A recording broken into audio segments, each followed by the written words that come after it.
जब भी शराब की बात होती है तो लोग देसी शराब को तो पीने से मना कर भी दें, लेकिन विस्की, वाइन, टकीला को तो शौक से गटक जाते हैं। जैसे कि ये हुआ कमाल देसी थर्रे का।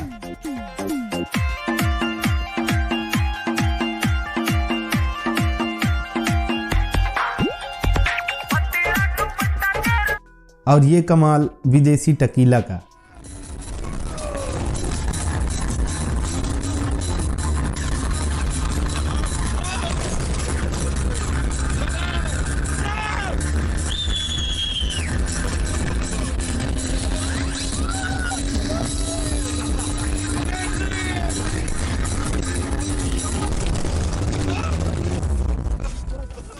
ये तो हुई मजाक की बात, लेकिन क्या आपको पता है कि rum, whisky, vodka, beer, brandy, wine और शैंपेन में क्या अंतर होता है? तो चलो बताते हैं, लेकिन आप लाइक, सब्सक्राइब और अपने दोस्तों को शेयर जरूर करिएगा। आज हमारे भारत में डेली 15 करोड़ से ज्यादा लोग शराब पीते हैं, क्योंकि आज के टाइम में शराब पीना एक सामान्य सी बात हो गई है। अलग अलग मूड में लोग अलग अलग शराब पीना पसंद करते हैं। जैसे ज्यादा गर्मी के दिनों में लोग बियर पीना पसंद करते हैं, वहीं ज्यादा सर्दी के मौसम में लोग रम पीना पसंद करते हैं। अब शराब को अल्कोहल की मात्रा और एक्सपायरी डेट के हिसाब से 2 कैटेगरी में बांटा गया है। नंबर 1 डिस्टिल्ड अल्कोहल और नंबर 2 अनडिस्टिल्ड अल्कोहल, जिसमें अनडिस्टिल्ड अल्कोहल में beer, wine, hard cider, shake जैसे और भी शराब आती हैं, जिन्हें गेहूं और अंगूरों के फर्मेंटेशन यानी किण्वरण प्रक्रिया द्वारा बनाया जाता है। जबकि डिस्टिल अल्कोहल में रम, विस्की, वोडका, शैंपेन, ब्रांडी आदि शराब आते हैं। इन्हें भी अनाजों के किण्वरण प्रक्रिया द्वारा एक और प्रक्रिया जिसे डिस्टिलेशन यानी कि आसवन विधि से बनाया जाता है, जिस कारण से डिस्टिल अल्कोहल में अल्कोहल की मात्रा ज्यादा होती है। इसके अलावा अगर एक्सपायरी डेट की बात करें तो डिस्टिल्ड अल्कोहल की कोई एक्सपायरी डेट नहीं होती। इन्हें कभी भी किसी भी समय इस्तेमाल किया जा सकता है, जबकि अनडिस्टिल्ड अल्कोहल की एक एक्सपायरी डेट होती है, जिसके बाद इसका इस्तेमाल नहीं करना चाहिए। तो अब बात करते हैं अनडिस्टिल्ड अल्कोहल के बारे में, जिसमें सबसे पहले है बियर।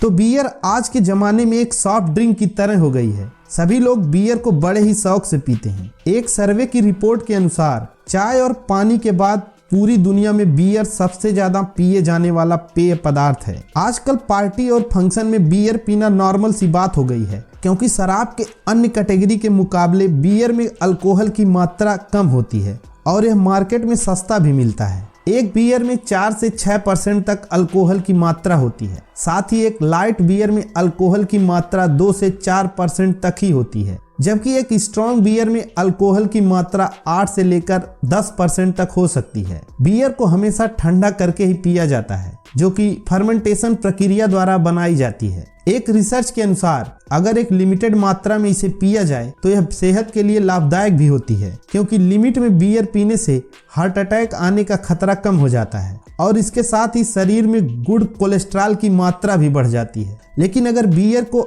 अधिक मात्रा में पिया जाए तो शरीर के लिए बहुत ही नुकसानदायक हो सकता है। अब बात करते हैं वाइन की।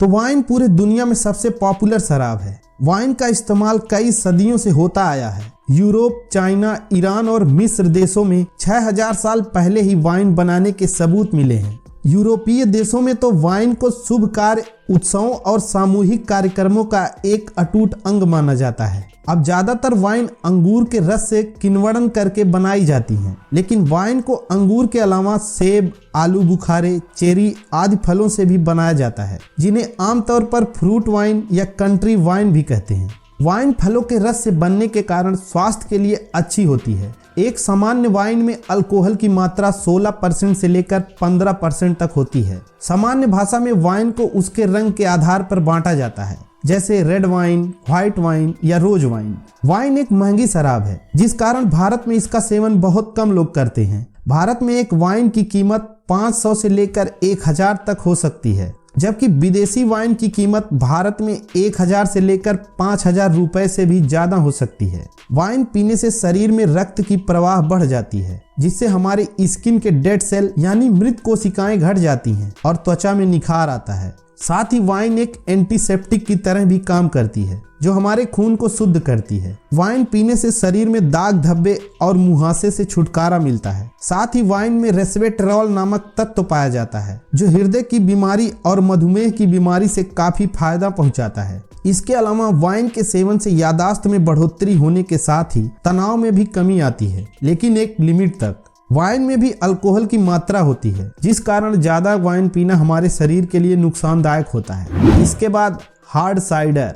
दोस्तों, हार्ड साइडर का निर्माण भी बियर की तरह होता है, लेकिन बियर में जौ का उपयोग होता है, वहीं हार्ड साइडर में एप्पल का उपयोग किया जाता है। इस कारण हार्ड साइडर को एप्पल जूस की कैटेगरी में भी रखा जाता है, जिसमें 5% तक अल्कोहल होती है, जबकि अधिक मात्रा में सेब का जूस और कार्बन डाइऑक्साइड गैस होती है। हार्ड साइडर मार्केट में कैन के रूप में भी आते हैं। ये सामान्य तौर पर कोल्ड ड्रिंक की तरह पिए जाते हैं और इनका शरीर पर नुकसानदेह प्रभाव भी पड़ता है। तो ये तो बात हुई अनडिस्टिल्ड ड्रिंक के बारे में, जिसे पीने से शरीर में नुकसान कम होता है। अब चलिए जानते हैं डिस्टिल्ड अल्कोहल के बारे में, जिसे पीने से शरीर में ज्यादा नुकसान होता है। तो इस कैटेगरी में सबसे पहले है विस्की। दुनिया भर में शराब में आमतौर पर ज्यादा विस्की का ही इस्तेमाल किया जाता है। सभी शराब पीने वाले ज्यादातर लोग अपने ड्रिंक में विस्की ही पसंद करते हैं। इसे गेहूं और जौ जैसे अनाज से बनाया जाता है। क्योंकि विस्की एक डिस्टिल्ड ड्रिंक है, इसलिए इसको पूरे तरीके से फर्मेंट किया जाता है।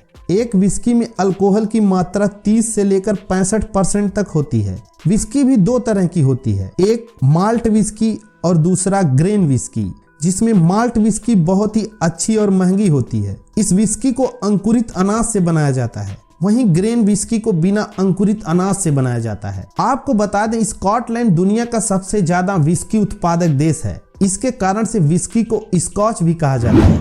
इसके बाद बात करते हैं रम की। दोस्तों, रम का ज्यादा इस्तेमाल सर्दियों में किया जाता है। रम का सेवन ज्यादातर रसिया में किया जाता है, क्योंकि यहाँ पर ठंड बहुत ज्यादा पड़ती है और रम शरीर को गर्म रखने की काम में आती है। रम को बनाने में ज्यादातर गन्ने का उपयोग किया जाता है। इसके साथ ही रम में सबसे ज्यादा अल्कोहल होता है। इसमें तकरीबन 40 से 70% तक अल्कोहल होता है। पूरे दुनिया में सबसे ज्यादा रम का उत्पादन कैरेबियाई देश और लैटिन अमेरिका जैसे देशों में किया जाता है। वोडका एक स्वादहीन और ट्रांसपेरेंट शराब होती है। वोडका का निर्माण आलू का किण्वन और डिस्टिलेशन प्रोसेस से किया जाता है। साथ ही बहुत से वोडका को अनाज से भी बनाया जाता है। एक वोडका में अल्कोहल की मात्रा 40 से 60% तक होती है। वोडका को मुख्यतः रसिया और पूर्वी यूरोप के देशों में बनाया जाता है। वोडका के पॉपुलैरिटी का यही कारण है कि इसे कॉकटेल या मॉकटेल बनाने में उपयोग किया जाता है। इसके बाद जानते हैं शैंपेन के बारे में। अब इसका नाम तो आपने जरूर सुना होगा, क्योंकि किसी भी जीत के जश्न में या खुशी के मौके पर शैंपेन की बोतल खोली जाती है। शैंपेन को एक दूसरे पर गिराते हुए देखना एक बड़ा ही दिलचस्प नजारा होता है। आपको बता दें कि शैंपेन भी एक तरह की वाइन ही है। शैंपेन का मतलब स्पार्कल वाइन होता है, जिसे कुछ खास प्रक्रिया द्वारा बनाया जाता है, जिस कारण बोतल में हमेशा छोटे छोटे बुलबुले रह जाते हैं। इसी वजह से इसे स्पार्कल वाइन कहा जाता है। तो इसे बनाने के लिए एक खास तरह के अंगूरों का जूस निकालकर बड़े बड़े लकड़ी के टैंकों में भर दिया जाता है और सालों के किण्वन प्रक्रिया के बाद ही बहुत ही स्वादिष्ट वाइन बनकर तैयार होती है। एक शैंपेन में 11% तक अल्कोहल की मात्रा हो सकती है।